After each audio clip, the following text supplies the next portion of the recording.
Okay, everyone?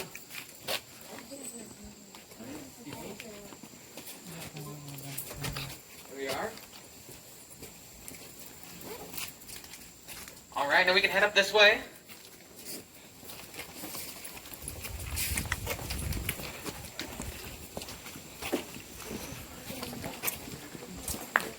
Now you all will notice to your left here this large granite slab that reads The Adventures of Mark Twain. This is just numbered some of the different locations Mark Twain went to on his travels and later wrote about in his books.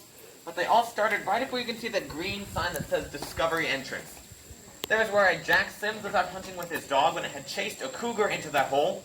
Now Jack must have really liked his dog because he came back the next day with his brother and a neighbor to find out that that wasn't a cougar den, but was actually our entire cave system. Now the most notable entrance, the one we'll be going through today, we have our 1890 entrance, blasted through in 1890 by John East to make for larger tours and a more accessible tour route, as his first entrance was a 3-foot-long hand-dug tunnel. You can't quite see it from here, but if you were to go out to the parking lot, look to the left of the bathrooms, you would see it labeled John East entrance. Our last entrance, you can kind of see beyond this wooden fence as we pass. It's a part of our building. It's our 1979 inclement weather entrance. That's where if it were raining, snowing, thundering, anything like that, we'd enter the cave, but it's a nice day. So that will be our exit into the gift shop. How convenient. Again, as we head in, no food, drink, smoking, vaping, or dogs in the cave. We are a national natural landmark, so please do not write or scratch on the walls. Do not take any rocks or loose particles out of the cave with you. And please refrain from touching the walls and the rock as much as possible. And that includes do not climb on anything. However, do feel free to take photos, including with flash photography, as that is allowed and recommended throughout the entire cave. With that, I believe we're good to head in. Follow me. Hello, welcome back to another Amtrak. Jamie's Amtrak Travels. This is Mark Twain Cave we are visiting. And can I please have whoever's in the very back go ahead and close this gate behind us? Thank you. I will also be getting family and group photos inside.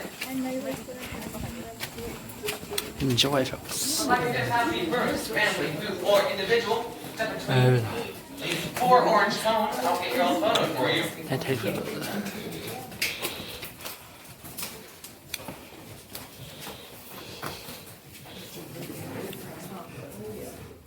All right, 1, 2, 3. That looks good, thank you guys. You can go ahead, walk down this way. I say stop right about we see that intersection. If you don't want a picture, can I just go ahead and go? Oh yeah, that's fine. All right, 1, 2, 3. That looks good, thank you guys. You can just follow them. Whoever's next between the 4 orange cones.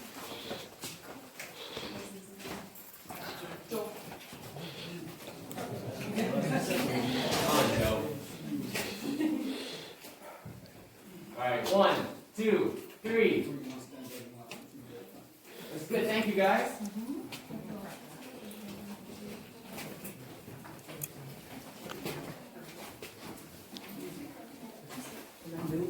Alright, 1, 2. Photos again at the very end, those will be available for purchase. But now that we are inside the cave, what is the first thing you all noticed when you entered? It's cold. Cold! Most common thing people say when we come into the cave is it's nice and chilly. It is a constant 52 degrees Fahrenheit all year round, regardless of the outside temperature. So if you were to come back later in the year, it would actually feel warmer in here by comparison. Very weird. Now this is thanks to all this rock around us. This is called Louisiana limestone. It acts as an insulator, keeping the cave this constant temperature. Gets the name Louisiana because it's found from here down to Louisiana, Missouri. There's a lot of human activity on this limestone. Primarily, a lot of candle soot and smoke, as well as some writings from early explorers. However, you'll notice the very top of the cave here has been sandblasted to give you an idea of what the cave would look like were it to be in a more natural state. You'll also notice, I'll point out a couple examples, these crystals embedded into the rock.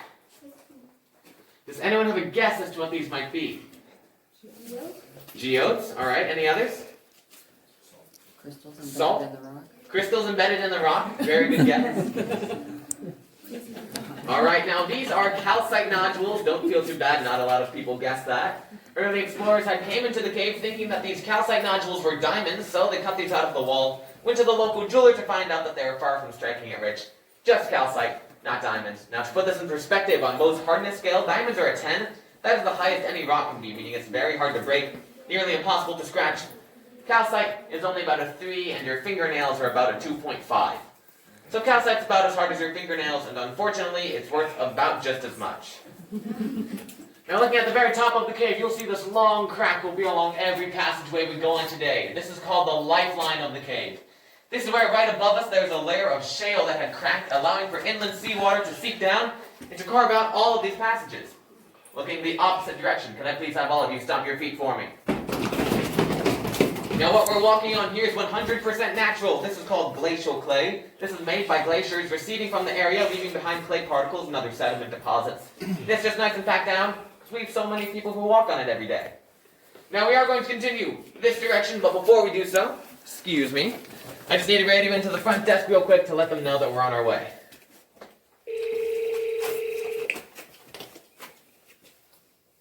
Come on in. Tickets. This is Michael, we're on our way. Have a great adventure. Thank you. And we're off. Excuse me.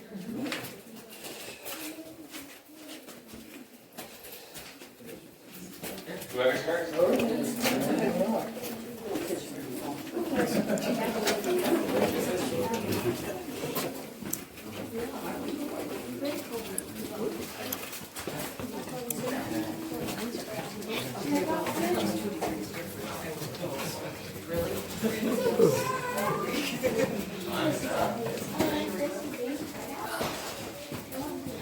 Now, the first thing we will be passing today is our Jesse James hideout. Now, I can't actually prove to you that Jesse James has spent any time in this exact spot, but we do know he was in our cave because he's left some evidence. We can find his name, dating it September 22nd, 1879.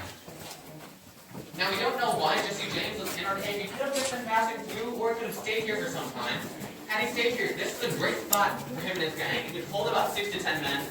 Now, if you can see, there are a lot of different passageways he and his buddies could have gone down had someone come along to arrest them. Now, unfortunately, due to time restraints and the fact that it is down a very narrow passage, we will not be able to visit our Jesse James signature today, but I do promise to show a picture of it at the very end of the tour.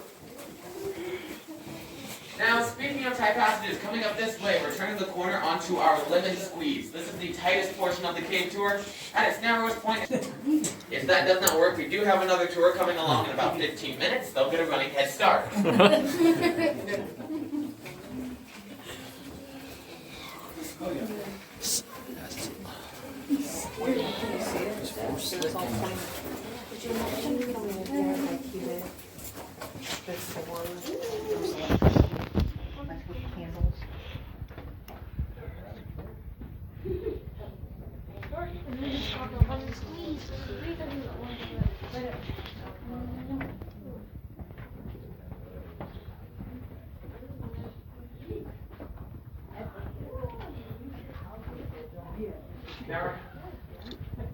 Now we're going to be passing another very important signature in our lemon squeeze. We have a verified signature by Mr. Samuel Clemens, or some of you may know him, Mark Twain. You'll see his signature in the very center, signed Clemens of this fiberglass frame. This is our most recent discovery in the cave. It was just discovered this last July 26, 2019. The signature has been verified by experts at UC Berkeley, including Dr. Alan Griffin, Cindy Global, and Kevin MacDonald. We do really notice his signature. Judging by the height and what we know about Mark Twain and his history of the cave, we estimate he was about 17 years old at the time he had signed it.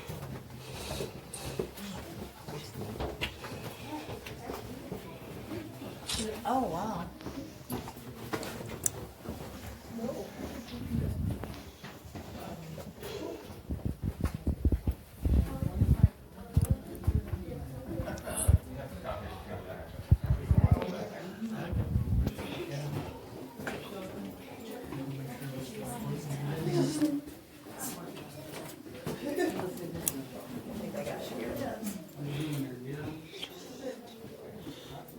Quite a few on this wall.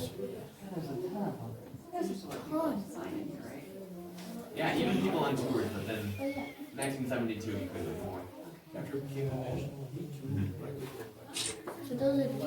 All right. Can the people in the very back hear me? Slightly. Slightly? Okay. I'll do my best to speak up. As we're coming this way, exiting our lemon squeeze, you will see a landmark. Now, before we had electricity in our cave, landmarks were our only way of navigating. Pretty much a landmark is just a weird looking rock we'd give some funny name to and we'd remember what it does. This landmark is called our alligator. You can imagine his head starts up here, his body comes this way, and then his tail wraps around the side. Now I cannot recommend petting our alligator, however, you will notice as you pass that he has a very shiny luster from the oils in our hands interacting with the limestone. And just a warning, I will be turning off lights behind us as we go to help preserve the cave. So please, especially if you are in the very back, try to keep up with the group as much as possible, and I promise I'll do my best not to turn the lights off on you guys.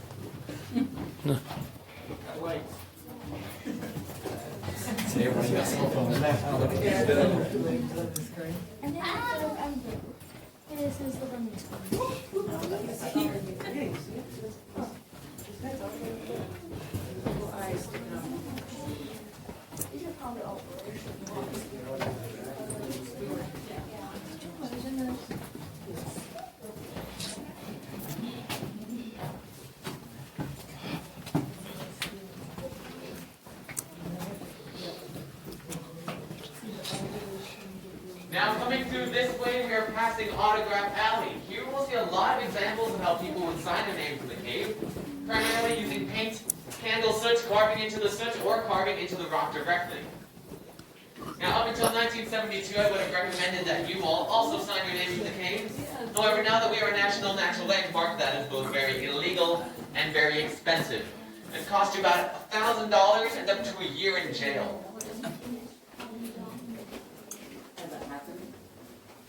Not to my knowledge.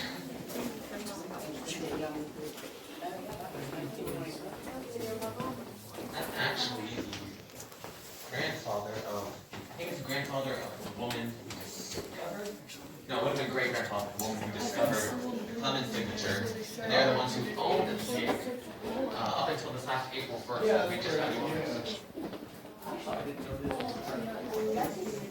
National landmarks can be privately owned, but like natural, things like Yellowstone couldn't be privately owned, but most caves are privately owned. Now, exiting Autograph Alley, we'll pass our post office. It's given this name because of the child-sized door, as well as the window with the little seat inside.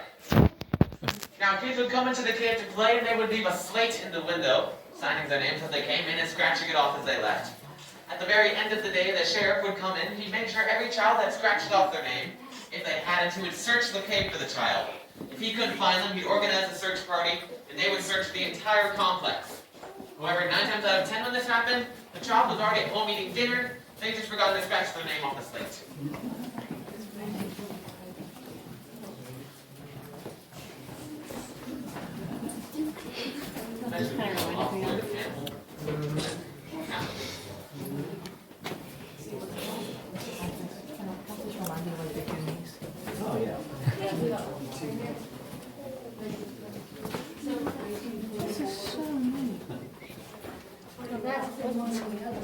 No.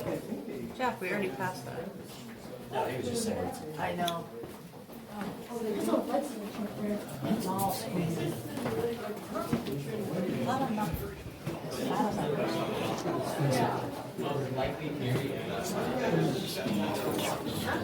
We are.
Are you guys stay right over here? We're going to talk about some stuff here. I'm just going to walk this way so that everyone can Alright everyone, now coming in this way, this is Grand Avenue. This is our longest stretch of the cave. It goes for about a fifth of a mile, a little over 1,000 feet. This is also the deepest portion of the cave. We're about 250 feet under the ground.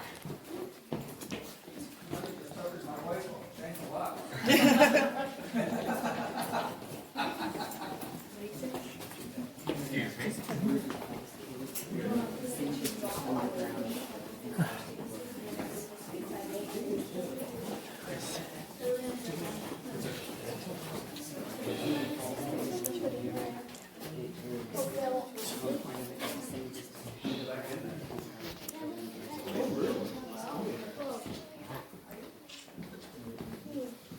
Alright, do we have everyone? Alright. Now as well entered, you may have noticed these very large brown and black spots on the ceiling. Now for those of you who don't know, these are caused by extremely large congregations of bats. Now a bat is only about the size of my thumb, and so it would have taken hundreds of thousands of bats to make a chandelier this big. And the reason we know this is what they're from is because bats have a lot of oil in their fur, very similar to the oil in our hands, think like on the alligator. And so bats would like to collect on the ceiling, and their fur would rub off, discoloring the limestone. They'd also breathe out so much carbon dioxide, they would erode away the limestone in the center. Now if you look down that direction, I'm turning on some lights. First light I just turned on, that's about where the Jesse James signature can be found. Again, we can't go back there because it's kind of tight, takes some time, but the signature is also very fragile. Was written in graphite, so just too much humidity, people rubbing up against it can destroy the signature. Also, looking that same direction, I've turned on another light in the very back. You may have to move a bit to the right to see it. That is our Dr. McDowell chamber. Now, Dr. Joseph Nash McDowell was a medical doctor from St. Louis, a little bit of a mad scientist. Always wanted to learn how to petrify a human body. Meaning that when someone died, they would look as if they were alive forever. Now, he bought this cave to test his theories, thinking that the constant temperature would help preserve the body. Then he started asking around town if anyone had any dead relatives that they would like to donate. So this was the 1840s. Not too many people were keen on the idea, and so McDowell had to give up on his experiment, and he went back home to St. Louis. Now, unfortunately, just about 6 months later, tragedy struck in his family, and his 14-year-old daughter, Amanda, died of pneumonia. I don't know if you can see where this is going, but Dr. McDowell used his own daughter for the experiment, put her in a glass and copper cylinder, filled it with an alcohol-based solution, and set her in the very back of that room. I see some of you looking. She's no longer back there. Don't worry. Because it wasn't too long before kids, I think maybe 5 and older, were playing through the cave, and next thing you know, everyone in town knows about the dead girl. Now the parents hate this. The sheriff wants her out of there. Now captains on steamboats heard this, and they started stopping here just to let passengers come through to try to find the dead girl. So this rumor goes up and down the Mississippi, gets to McDowell in St. Louis, and he hears that everyone is tampering with his experiment. So he has Amanda taken out of the cave, but before he gives her a proper burial, he goes to the local coroner and asks how long he thinks she's been dead for. Coroner guesses maybe 2 to 3 weeks, when Amanda had been dead for 3 years. So while they did not petrify her body, it is one of the earliest recorded successful preservation attempts. Now at this time I'm going to be turning off some lights, so I'd ask if anyone has any light-making devices like a phone, camera, watch, flashlight, make sure you have those off. Now when kids would come through these caves, they would have nothing but candlelight. It would look something like this. I did it, I couldn't see it. We're going to continue this way. Gotta make my job interesting sometime.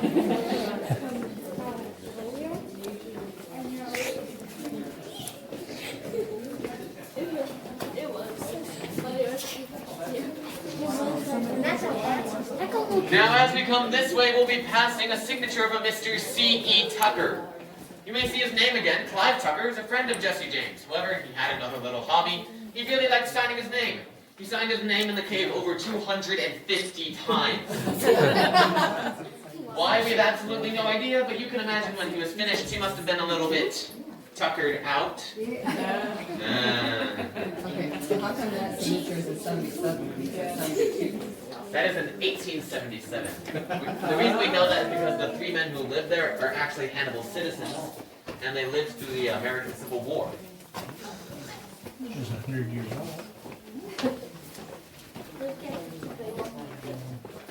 Coming this way, we're also passing another landmark called our Guiding Hand. You can imagine this as a hand with one finger pointing the direction we need to go to get out of the cave. Now, I'm not very superstitious, and you all did pay for the full tour, so we are heading the opposite direction.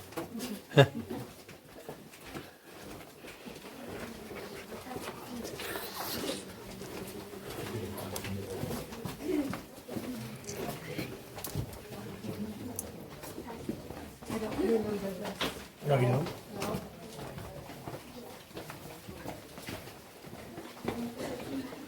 Coming up this way, we are passing our wishing well. Do feel free to throw down whatever you'd like. Coins, bills, debit cards, credit cards at the expiration date with 3 letters on the back. I am just getting on the last one, but all the money thrown down into our wishing well does go to a good cause. The Tom and Becky program is a program here in Hannibal where 7th grade boys and girls get to dress up as Tom Sawyer and Becky Thatcher, and they act as ambassadors for the town. Now, I myself was the official Tom Sawyer for 2018-2019, so when I'm a senior, I get to write a paper talking about why I believe I deserve money in the form of a scholarship. And all the money from that scholarship comes from all the money thrown down into this well. So thank you all for hopefully investing in my future. You're welcome. Thank you, random citizens. Make a mind reference. I don't think anyone gets that.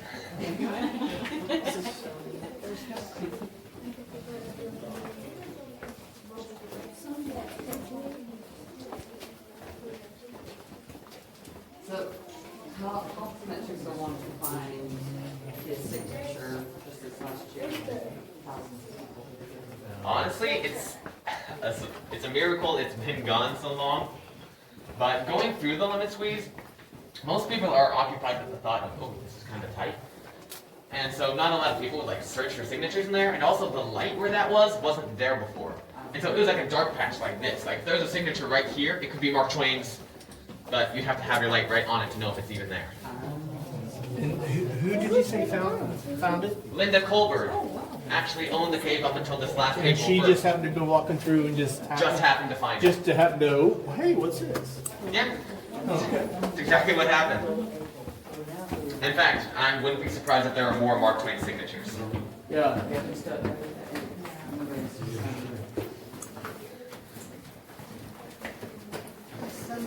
What do you get to find one? I don't know, maybe a bonus. Yeah. But we find stuff in here all the time, like just little things people have written on the walls. And it was like, oh, that's what that is.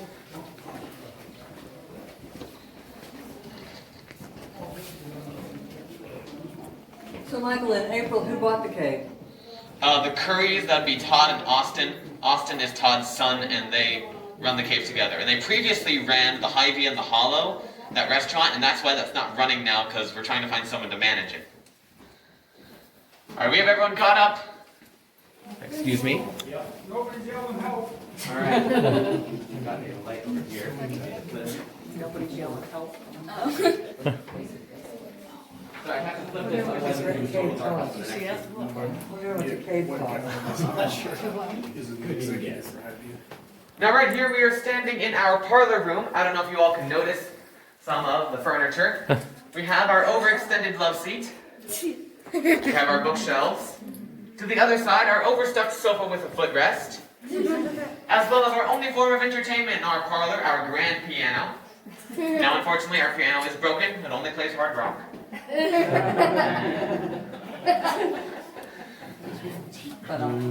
Now Tom and Becky were spooked by the bats on Grand Avenue. They ran down this way, and they took a seat right here on the overextended love seat. Now Becky was crying, so Tom took a piece of cake out of his pocket he had called her wedding cake, gave her to her to eat, so she began to calm down.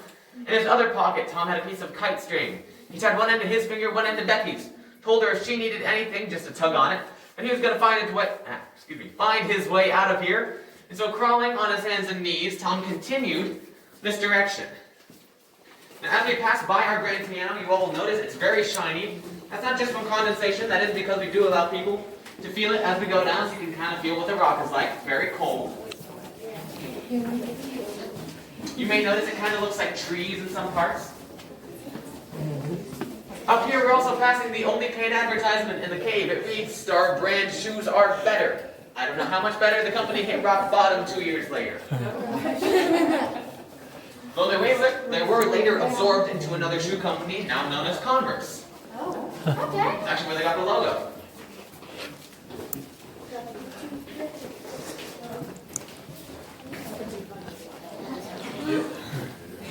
Oh, that's why.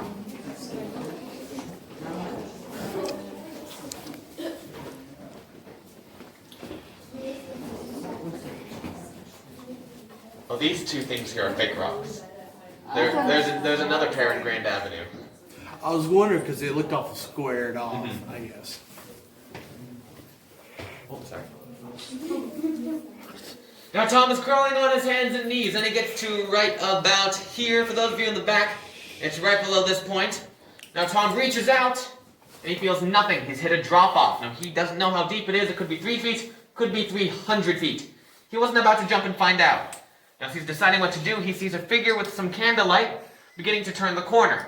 Now thinking it was the kids or someone come to find him and Becky, he began to yell for help until he saw that the figure turning the corner was none other than Injun Joe. Now if you've read the books or seen any of the movies, you know Injun Joe's the bad guy. He'd killed Doc Robinson, and just 3 days prior Tom had testified against him in court. So Tom sees Injun Joe, he runs back the other way, grabs Becky, and they head back towards Grand Avenue. Now Injun Joe hears all this commotion and he thinks that there's a search party coming to arrest him, so he stomps out his candlelight and heads around the corner. Now there did used to be a real drop off here. It was about 10 feet deep. Early tourists had to use a ladder to get down. Either the lawsuits piled up or people don't really like ladders, because we dug out some glacial clay and we made this ramp. Now as we head down, it is a little bit steep, so I would recommend everyone hold on to our stalag pipes.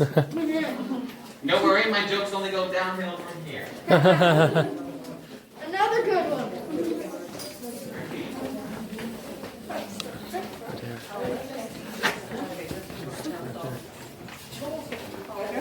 I'll take y'all out. It's in our side.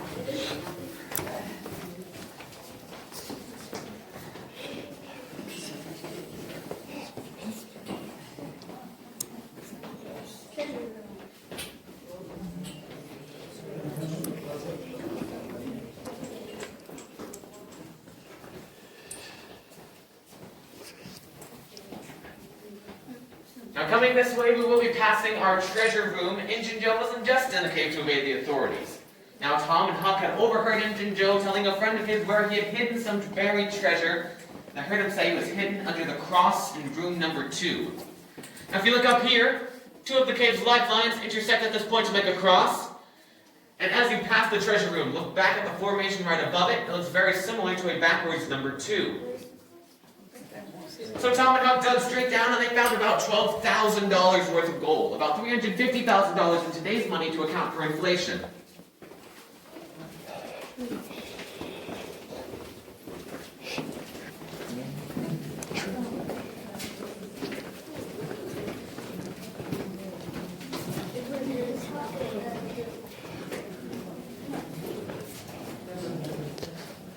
Leaving treasure room, you'll see the devil's backbone where that red light is. People say it looks a lot like a spine, hence the name.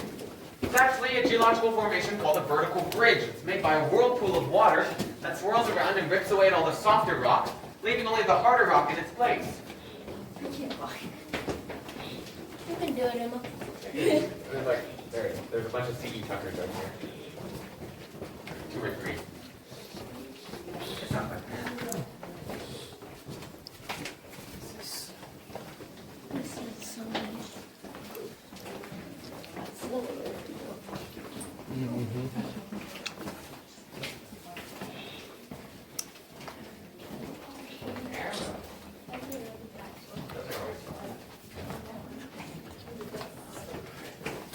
Oh yeah, so remember this is all limestone and I mentioned that shale that cracked. So we're getting really close to the surface and that's the shale.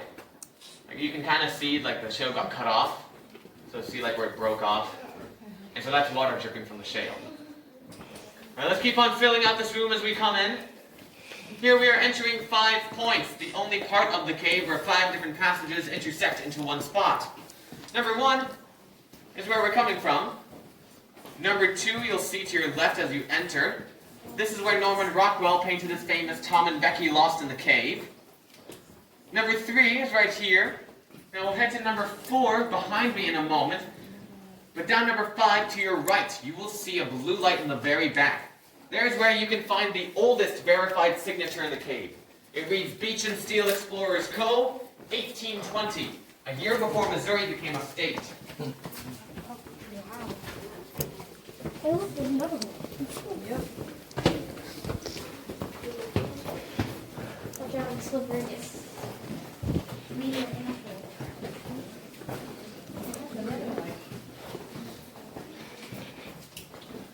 Now coming this way, we'll be passing 2 wet formations. Now this is a dry cave, so we don't have a lot of things like stalactites or flowstone. However, if you look at our glacier in the top and the very back as we pass, you'll see some tiny little stalactites hanging down from the ceiling. And as we pass our cascades behind me, you'll see a very large flowstone formation. This is made from water dripping at the top of the cave, making the rock appear to melt or flow. it's cool. Go so.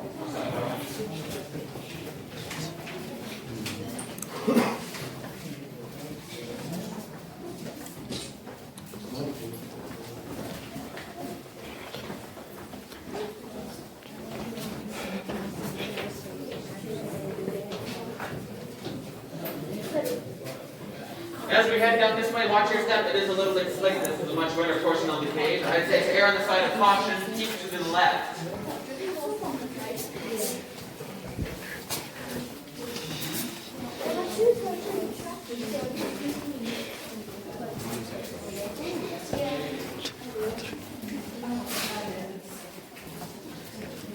As we come down this way, look to your right, you will see Aladdin's palace. This is the only part of the cave that was named by Mark Twain himself in The Adventures of Tom Sawyer.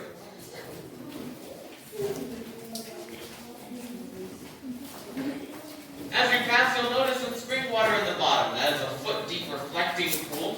That water is 99.8% pure. Pure enough to drink, however, that last 0.2% is frog, so I cannot quite recommend it.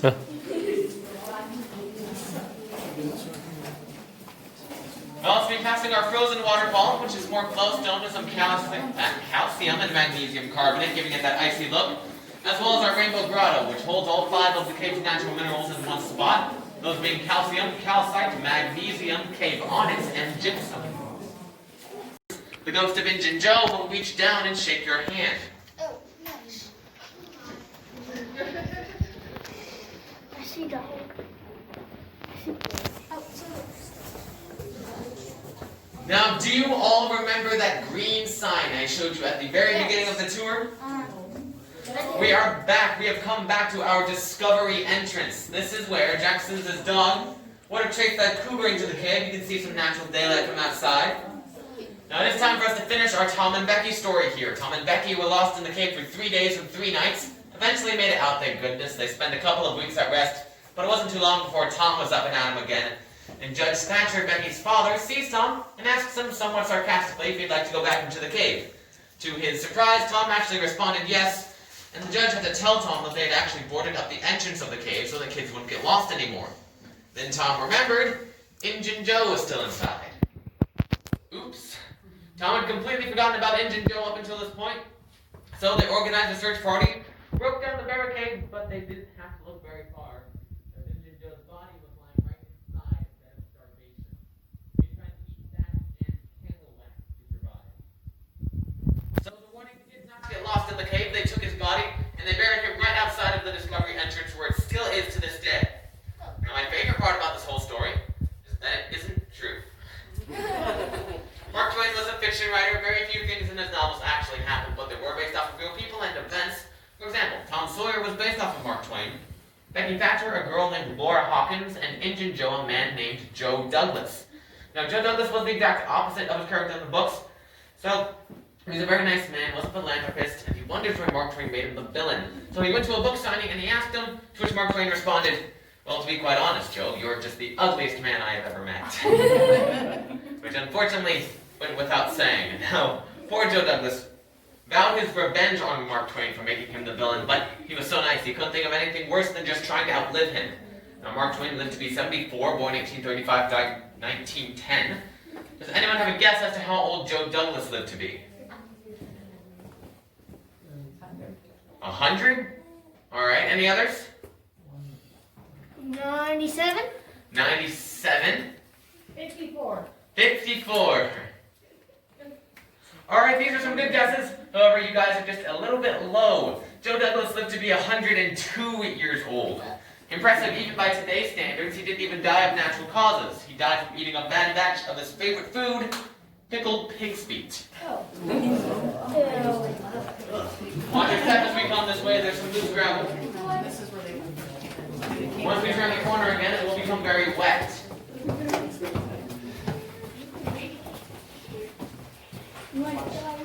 This rock.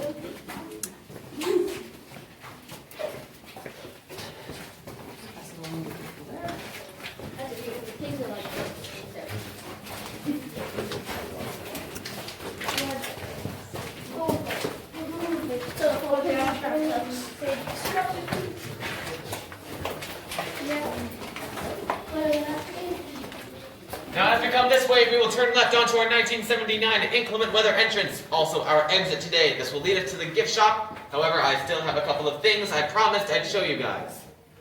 What's the spring sign up here? So this is actually a little bit of an employee secret. This spring sign, you'll see some hands, Yeah. and it points you towards this passage. Now it's not running right now, so you can't hear it, but if you go back about 15 feet, there is a natural spring back there. Oh, okay. We have to fill up our water bottles sometimes. Really? Only the water running. The floor does not flood. Like the right side of the wishing well will, Aladdin's palace kind of can. I always like, I want to hear a chamber choir in this town sometimes. Hopefully no more celebration. Something like smoking a boat or something. Isn't Injun Joe, that Joe Douglas, is he buried in Mount Olive Cemetery? He is buried at Mount Olivet. Yeah. And if I remember correctly, I think they put on his headstone, like Injun Joe Douglas. I feel so bad for the guy, because he absolutely hated that Mark Twain made him Injun Joe. A lot of Mark Twain's relatives are also buried at Mount Olivet. I think both of his parents were, and I know at least one of his brothers. I think there's 4 plots. I don't know who's in the last one. Yeah.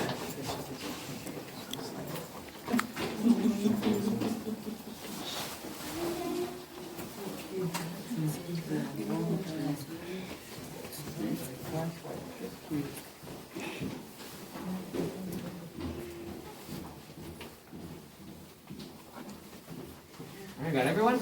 Yep. Alright. This way. I need to flip this light here real quick. Alright, but now that we're in here, some notable things to mention. We have this map, same thing as at the beginning. The red line is the tour route we just walked. Over this direction, we have the Jesse James signature, dated September 22nd, 1879. Now this picture has been blown up. The real signature is only about the size of $1. Right above it, we have the Norman Rockwell painting of Tom and Becky Lost in the Cave that was painted at 5 points. We have Judge Evan T. Cameron, the man who bought these properties and discovered Cameron Cave, hence the naming. Some artifacts, not all necessarily found within the cave, but at least on the cave property. And you all probably noticed we didn't see any bats on our tour route today. In fact, there are very few left in our cave because in 2006, a disease called white nose syndrome started appearing all around the world, killing majority of the bat populations, and has heavily affected our cave. Now, there is a poster about it here. But long story short, white nose syndrome is a visible white fungus. It grows on the noses of bats, causing them to suffocate and wake up in the winter when they're hibernating. So, since they have no food source, they end up starving. Now, if you were to see any bats in our cave, they would have been either the little brown bat or the big brown bat. But with all this stuff, this concludes the tour. I hope you all had a great time. If you'd like to talk about your experience, we have comment cards out by the exit. You can talk about what you liked, what you didn't, what you think we can improve upon. Again, if you enjoyed your tour, my name is Michael. If you did not enjoy your tour, my name is Kason. And then just one step on the way out the door, and we were the 11 o'clock tour, I believe. So if you all got photos, they will be there in the 11 o'clock slot. But thank you guys so much. You've been a really fun crowd. This includes our video of the Mark Twain Cave Tour. If you enjoyed the video, please hit the like button. If you like my channel, please hit the subscribe. And if you'd like to see more videos, please hit the notification button so you'll get notified whenever I upload new videos. And I hope you have a good Saturday, and we'll all talk to you all real soon. Be safe and have a good one. Bye.